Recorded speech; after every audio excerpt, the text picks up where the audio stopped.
don't know. but they are there. That's a fact. Ever smoke weed? I'm always told you've not seen my eyes yet. I came up in a place… I had the Wow. thought process that I cannot die on this planet. Right now, that's all I'm telling you.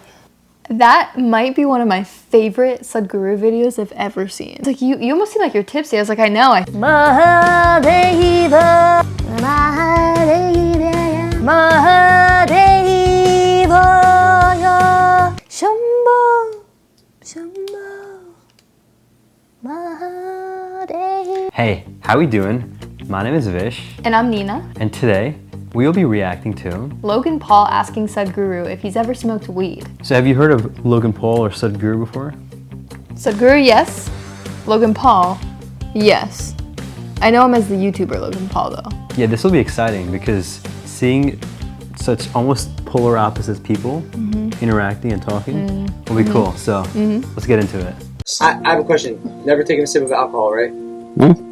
You ever taken a sip of alcohol? I don't need to because I'm always drunk. Ever smoke weed? I'm always told you've not seen my eyes yet. I love that. I relate to that a lot actually. What about you? I do as well. I do as well. I don't need to drink. I really don't. Do you feel that? Do you sometimes feel like you're drunk or like you're high without… Just naturally. Yeah, it was so funny. We actually were talking about this yesterday. Like, I was so happy that I felt drunk. And he was like, "What?" He's like, "You almost seem like you're tipsy." I was like, "I know. I feel like I'm tipsy, but I was just in such a good mood that…" Just so present. Yeah. Let's get back to it. So I know that. So His straight laugh. edge. But I'm wondering, as a fellow Straight person edge. curious about life to the highest degree, He seems pretty curious. or as you would say, seeking, how have you not had the desire to try? So, see, you're living in a certain society, you think this is the only way to explore. I came up in a place where I made sure I'm not influenced by anything, either whatever the religion around me, the family around me, the community around me, the politics around me. I made sure none of those things influence me. I keep telling people, see, I'm absolutely uneducated. They think uneducation means not going to school or college. No, uneducated means you did not pick up any ways of anybody's. You're simply the way the life is. Because your life, everything else is assumed. Anxiety is something that I used to really struggle with. I wasn't sure if I would ever get through it. I remember having anxiety and thinking that it was going to last literally forever. I used to have panic attacks, racing thoughts, and super uncomfortable physical symptoms. Learn the 3 simple steps that we took to get through anxiety in the link in the description down below. We look forward to seeing you there.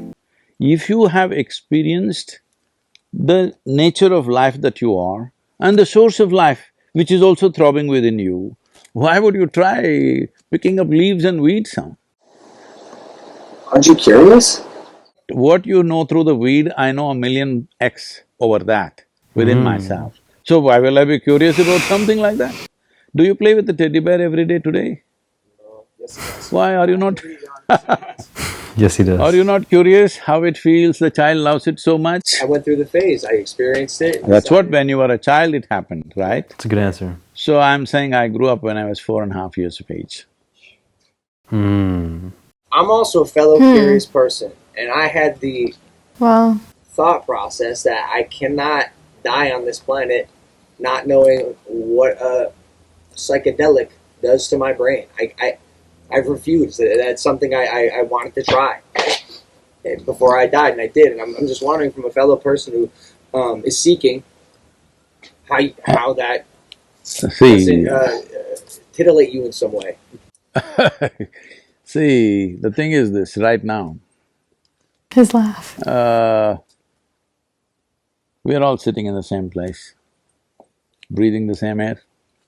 Probably we eat similar food. At this moment, what is happening within me, how I am, I will not exchange this for anything in the universe. You give me the world, I will not change it. That's how big it is. If that's happening within you, you won't go pick weed, that's all I'm saying. So I'm curious because I'm lacking. No, if weed or whatever else gave you a little experience, You must understand, weed cannot experience, it's you who experiences. Weed might have stimulated some experience within you. Whether it is stimulated from outside or inside is the only question, right? If it is from outside, it always has a flip side of negativity to it. If it happens from within, when suppose there was… see, people are drinking alcohol. If there was no hangovers, if there was no liver burning up, whatever, they would be drunk all the time. If you could be too fully drunk and fully alert all the time, would you do it? Everybody, I would advise them, drink alcohol, okay? Right now, that's all I'm telling you. There is a way where you can be fully stoned and fully conscious at the same time. There is a lot of scientific research which says there are millions of cannabis receptors in your brain. You think they're waiting for you to smoke weed? I don't know. But they are there, that's a fact. So obviously, the system must have something to provide that possibility within the system. It is not that you have to go and pick something somewhere, it is here, because this is the greatest chemical factory. If you knew how to manage this, you wouldn't be in the back streets, you would make it happen here. So what was your reflection from that video? That might be one of my favorite Sadhguru videos I've ever seen.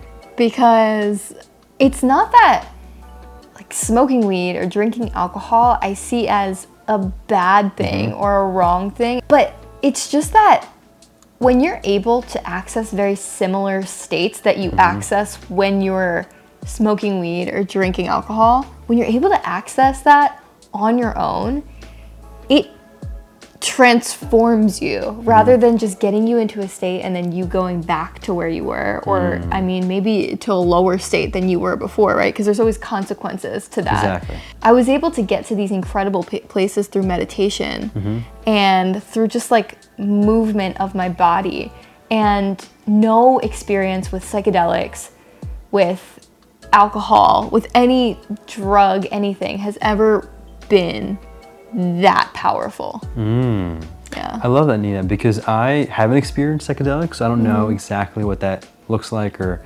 can compare to.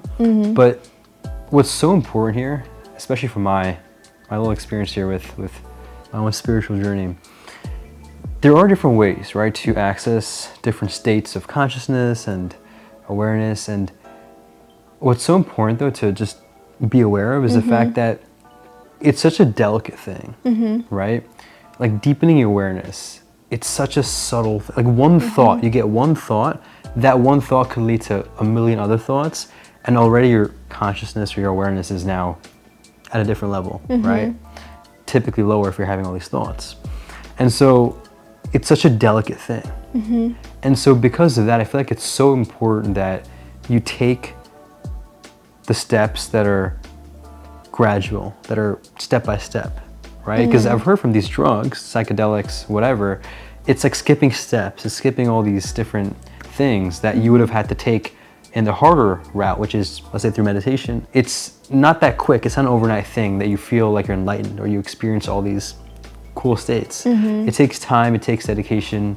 I do 2 hours a day and I'm still, slowly experiencing things. But I feel like that is so important. Doing it slow will allow for that realization to occur in a much more safer way, honestly, right? Because once you start taking all these drugs, whether it's mushrooms, weed, whatever, psychedelics, there's such a risk. Like, do you even know, I'll be honest, right? I meditate 2 hours a day. Do I still really know what is going on internally? No, right? I'm not enlightened. And so because of how delicate and how unknown this inner world is within myself, I can only imagine the risk that goes into taking some drug. Like, sure, maybe you'll experience something cool, but the first question is, are you really experiencing it? Number one. Number two, is there some sort of expense, right? So I feel like it's just like the analogy is like working out, right? Compared to like taking steroids versus just working out normally, right? Take your time. Sure, it might take 10 years to get a nice physique. Others can achieve that in 2 years with steroids. But what's the risk? What's the trade-off? We all know what that trade-off is. Yeah, because we've had conversations about this before, and we've even talked about it with other people. It's like, it's not a drugs are bad. Drugs are, it's Evil. not yeah. And it's not an alcohol is bad, alcohol is evil. And I still drink like wine in moderation, right? Like I can appreciate a nice glass of wine for the quality of it, the enjoyment of it. Eckhart Tolle, one of our favorite spiritual teachers, also apparently loves wine with his meals. So there you go. It sounds like what you're saying is that when you take a shortcut to get somewhere, and I guess it could be subjective, right? If this even is a shortcut, right? But like when you take the shortcut somewhere, what is the cost that you pay for taking the shorter route opposed to creating something within? Nothing in life is free. Yeah. I especially love this video too because it showed the interactiveness between Logan Paul. Seemed like a pretty genuine seeker, right? He had all these really good questions. And then him like going back and forth with Sadhguru, right? Because typically you see Sadhguru videos and it's just like a one-way, you know, question and answer thing where he's just answering for however many minutes. But to see like an actual conversation, yeah. Almost like a debate, right? Yeah. Like, why aren't you doing the drugs? Like, Sadhguru, tell me why you didn't try it. And then him just going back and forth. I love that especially. It really was cool to see him be almost more human. Yeah, I agree with that. Yeah, because you're right. I always see him just like talking, and you don't even know who he's talking to. You know, there's like an audience like laughing, giggling out in the distance, but you don't know who they are. So to see him actually talk to somebody, and to see how he brings that into the conversation, that awareness into the conversation, his laugh is so like, it makes you just so light, and yeah, I really enjoyed that. And if you have any other video requests or people you want us to watch, comment down below. Don't forget to check out the Anxiety Unplugged course in the description down below. And with that, we'll see you soon.